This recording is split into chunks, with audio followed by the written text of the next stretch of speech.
Moving on now to a short discourse on Dzogchen. Dzogchen, correct pronunciation, preferable to Dzogchen. Dzogchen, composition of two Tibetan words, Dzog, which means perfection, that is the generally accepted translation, and Chen, which means great. And someone, I believe it might be the 14th Dalai Lama himself, has stated that the Sanskrit equivalent is Mahasandhi. So, what is the great perfection? Now, another scholar has proposed that the word Dzog, which rhymes with sog and dog, in fact, it doesn't rhyme with dog, it is pronounced dog. Dogchen. In any case, I'll get back to that point in a moment. Another scholar, whom I prefer, proposes that Zog means complete.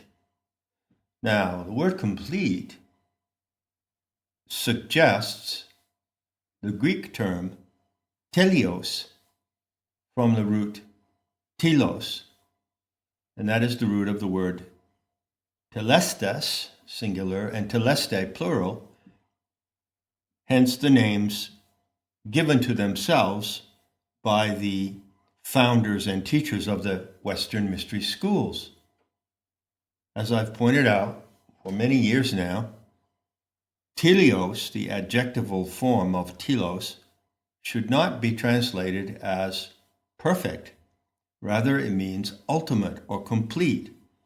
It means the most that one can achieve in any situation. Nothing is ever perfect.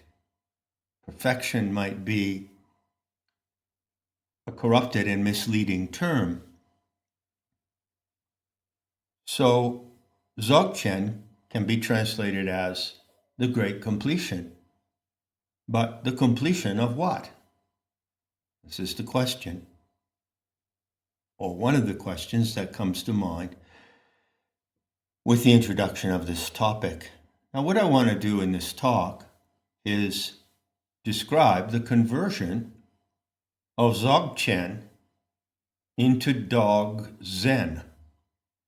So I'm actually proposing something that I call Dog Zen to entirely replace the totality of the teachings attributed to Dzogchen. I am actually proposing that. Now, of course, upon hearing this term, this title, this name I'm giving now to a body of practices, Dog Zen, naturally one wonders if it has anything to do with dogs. Dog Zen could be a dog training program. How about teaching Zen to dogs? Or do dogs already practice Zen? I would be rather inclined to think that's the case. But the mischievous little turn of events that now reveals itself uses the term dog, to refer to dogs, certainly, but also to refer to the primary quality of a dog. Primary quality, or one of the primary attributes of the canine species, considered as companions to the anthropine species. And everyone, of course, knows what that is. It's devotion. So the dog in Dog Zen refers to the element of devotion, and Zen refers to the practices that uphold that devotion.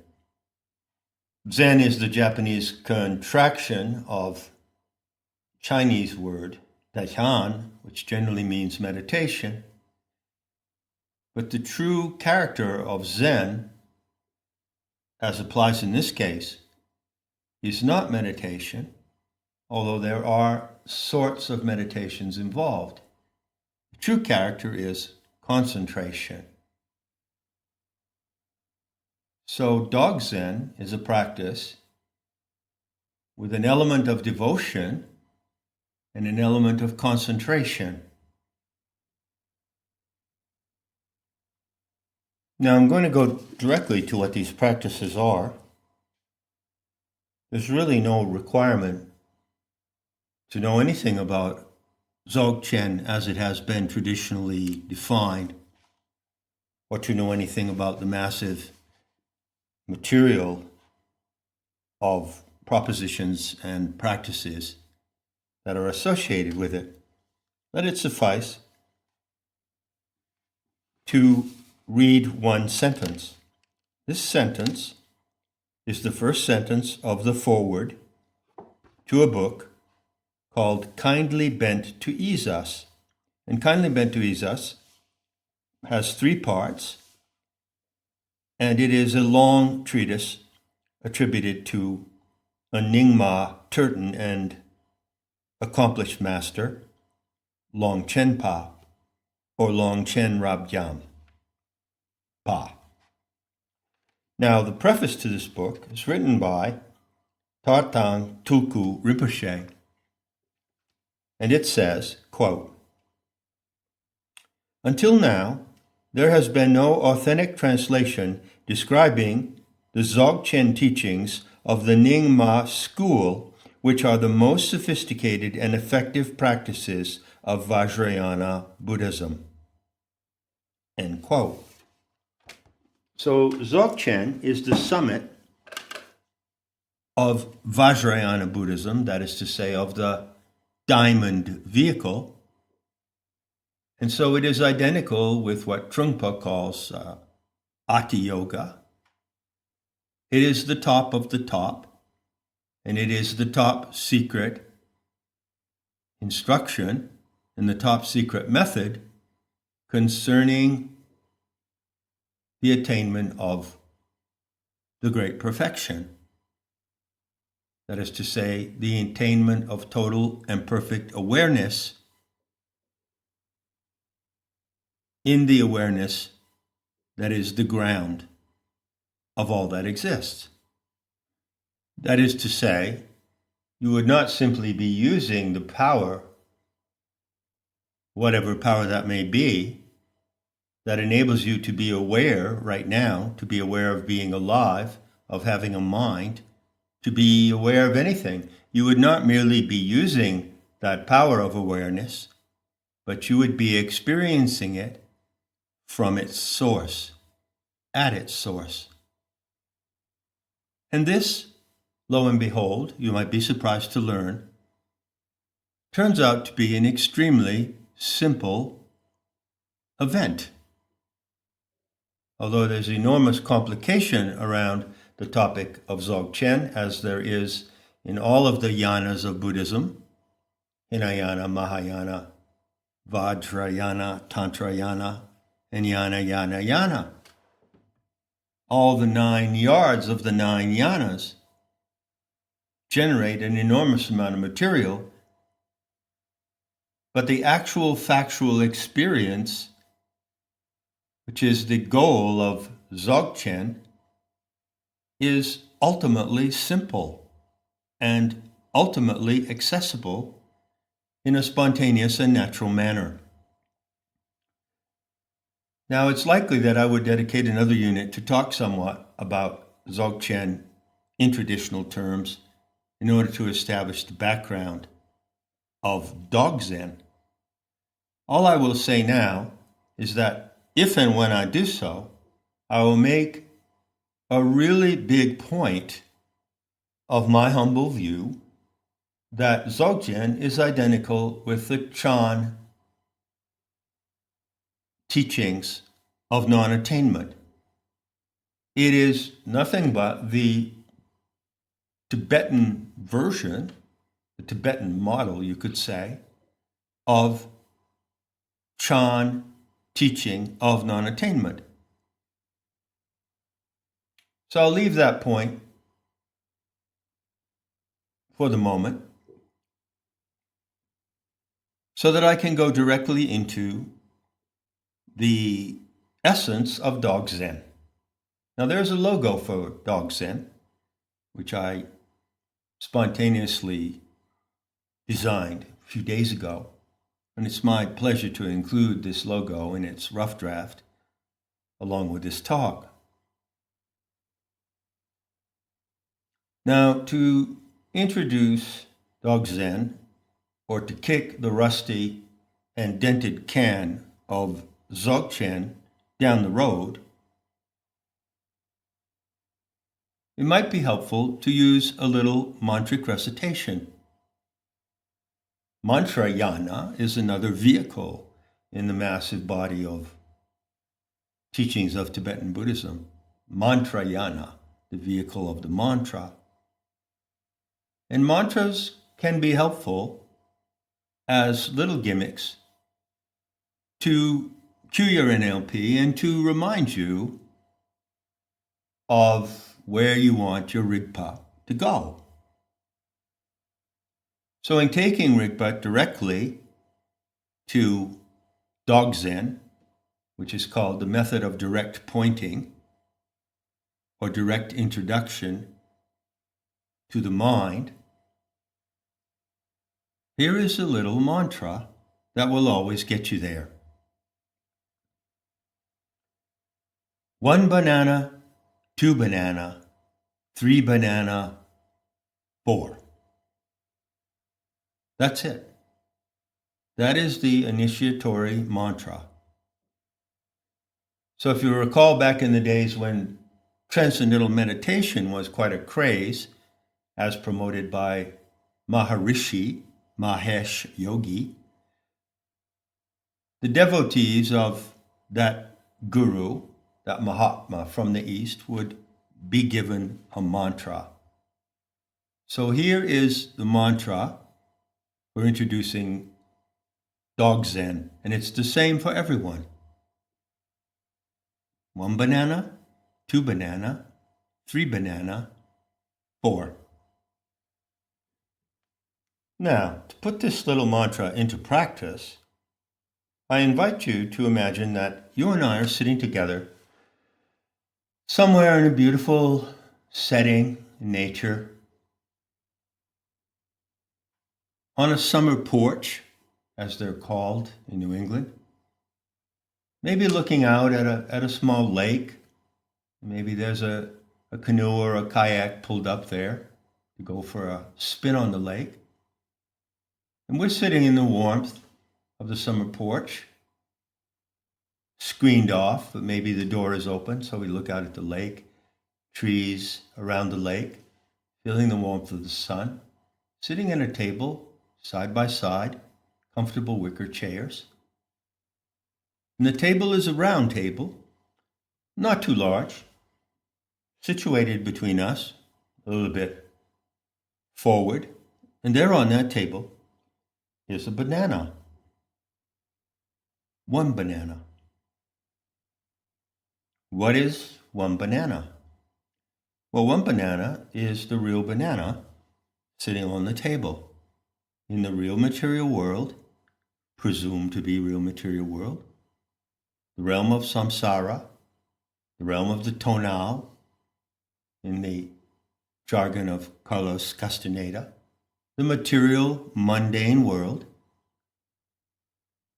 where the vast, vast numbers of human animals live without questioning its reality, presuming it to be real. And I assert that it is real. And the banana on the table is the real banana in the mundane material world. 1 banana. So let's just sit here for a moment, appreciate the setting, feel the warmth and comfort, and look at the banana on the table. You look at it, and I'll look at it at the same time. We'll just gaze at it for about 10 seconds so we both know what we're looking at.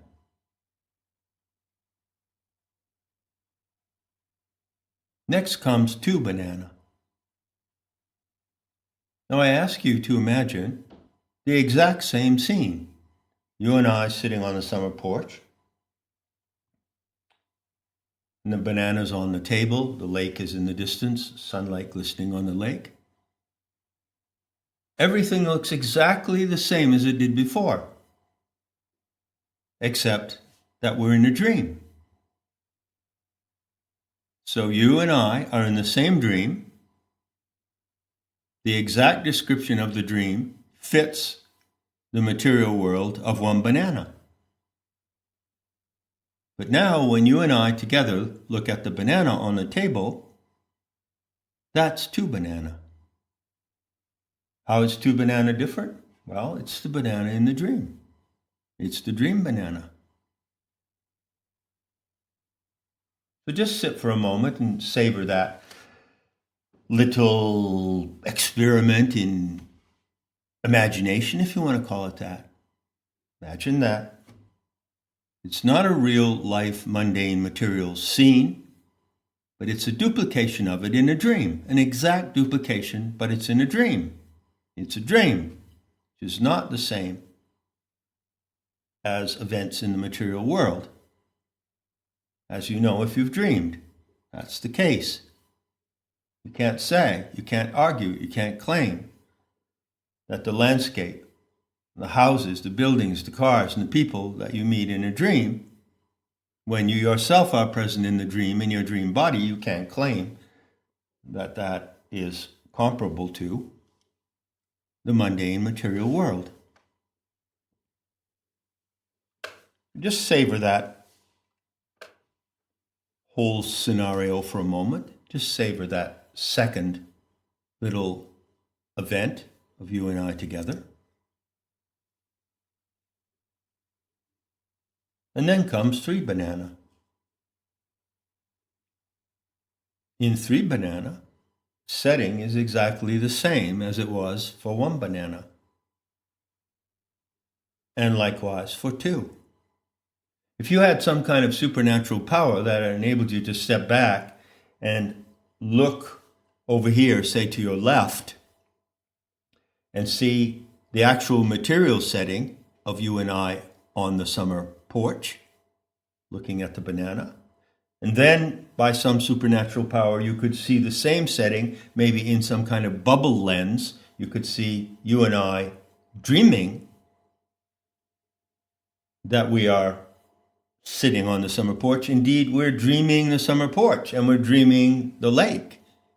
We're dreaming the entire scene, and you can see that directly in front of your vision, 2 banana. And then you look off to your right, and there's a third frame. There's a third portrait of this event. But just as the first portrait is identical to the second portrait in every detail, likewise, the third portrait of this event is identical.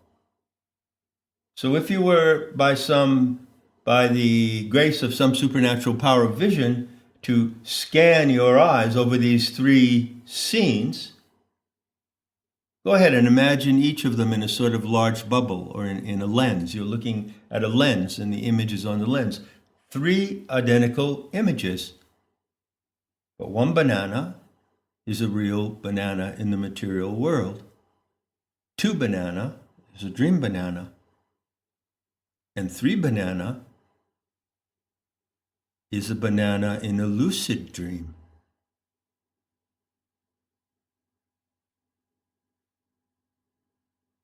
The banana in the lucid dream looks exactly like the banana in the non-lucid dream.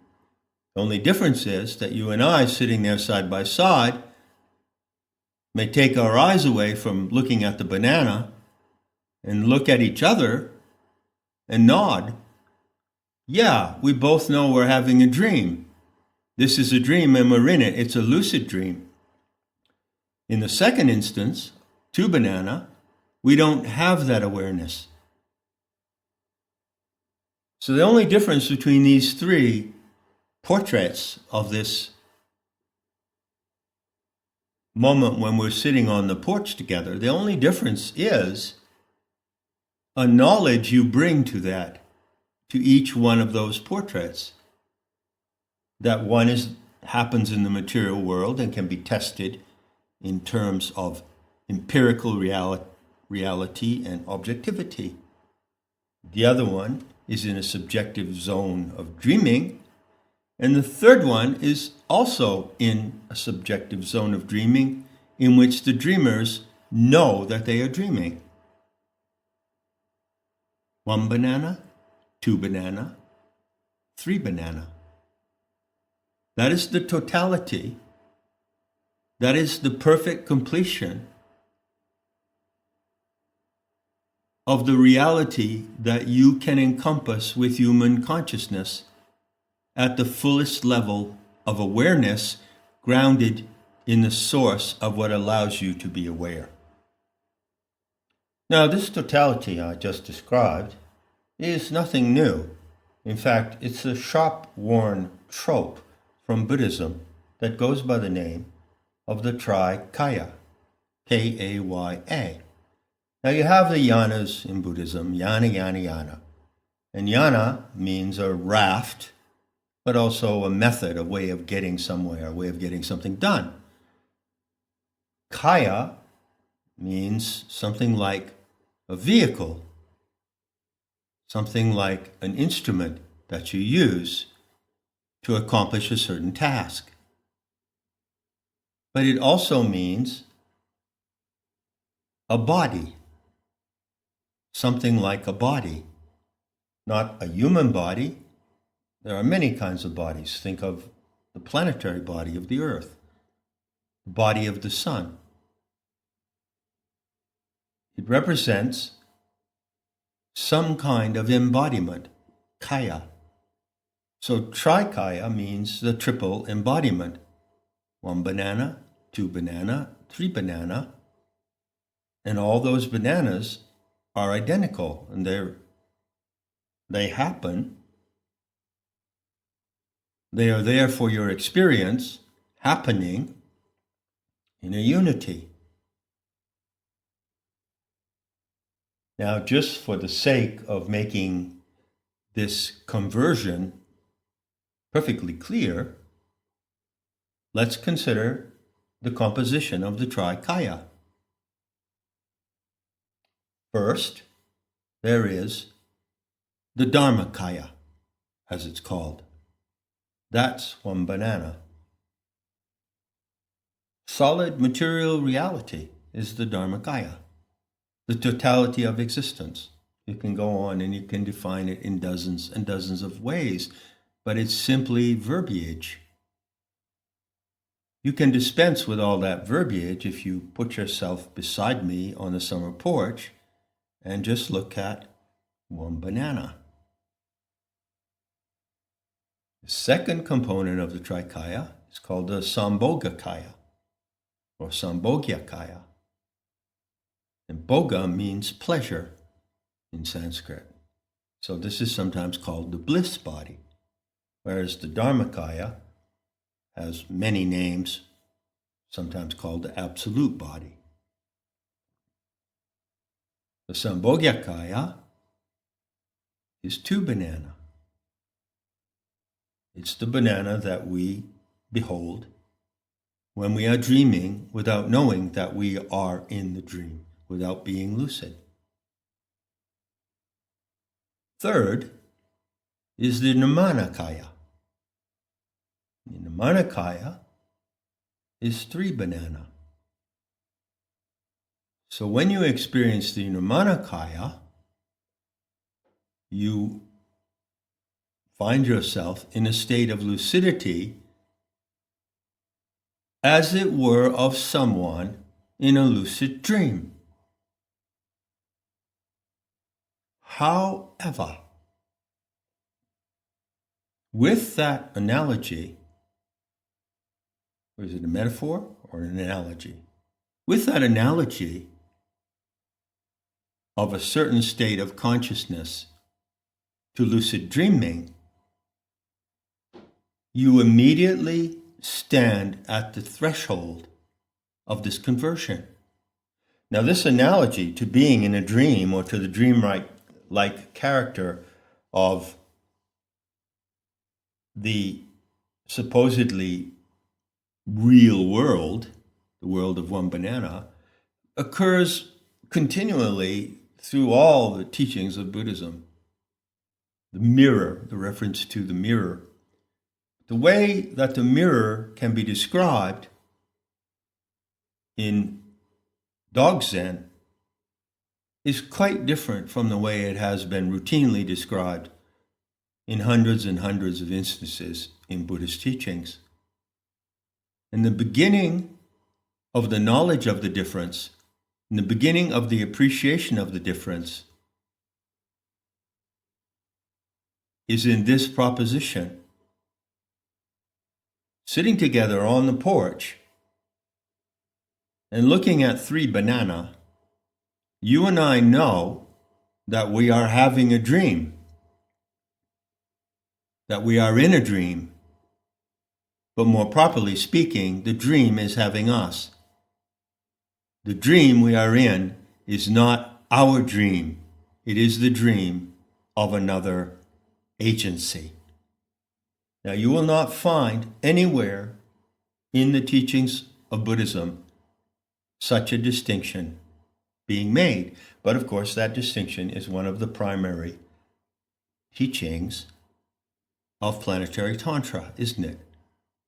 Life as we know it, the life of 1 banana when we are awake, the life of 2 banana when we sleep, is equivalent to the event of 3 banana, namely, we are in a lucid dream, but it is not we who are the dreamers. So at the point of identifying who is the dreamer of the dream that you are in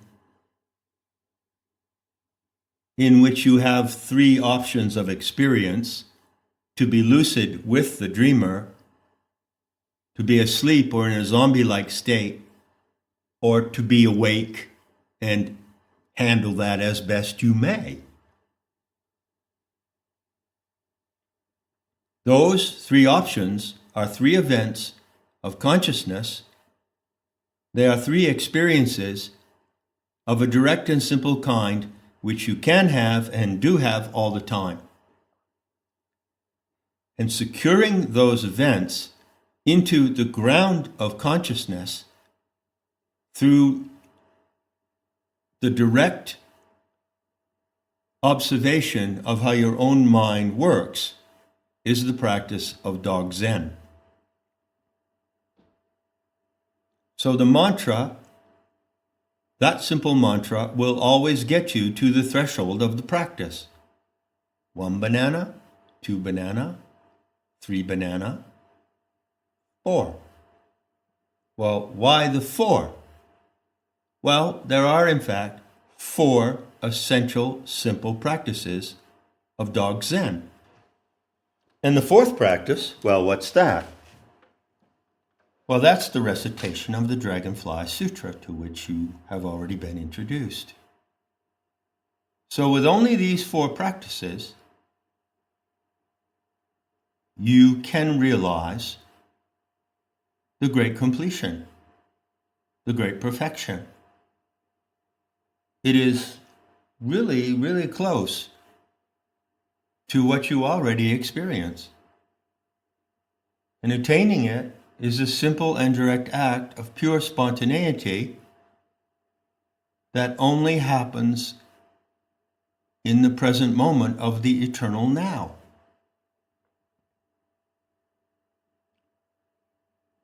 As for the practices, well, let's say they can be described in another talk. The practices are very simple. They do not require the kind of elaboration that you see through the massive content of Buddhist teachings and schools. So don't get the idea here that the mantra might go on. You know, the mantra does go on. 1 banana, 2 banana, 3 banana, 4, 5 banana, 6 banana, 7 banana, more. It doesn't go like that. Complete mantra is 1 banana, 2 banana, 3 banana, 4, and more. And that's the completion of the mantra. 3 fundamental, foundational exercises corresponding to the 3 bananas. 4 being the recitation and exposition of the Dragonfly Sutra, and more. And what is more? What is the one more element that makes a totality of 5 elements in the body of instruction of Dog Zen? Well, the more refers to you being more than what you are. By that I don't mean that you strive to be more, but that you already are more. You are what you are as a limited mortal human being, a human animal, and you are also more. The way to come to know the more and to be assured, apart from someone like me telling you, apart from learning it or hearing about it externally, the way to become confident in the more of what you are is through the Doglike Devotion. Now just think of the devotion of a dog. Just think of the look in the eyes of a dog as it gazes at its master. That's the kind of look that comes into your eyes when you look at what makes you more. What makes you more is called, in the scheme of the 36 tattvas, Ishvara. Now, in Hindu devotional practices, there is a delicious phrase, Ishvara pranidhana. Ishvara pranidhana.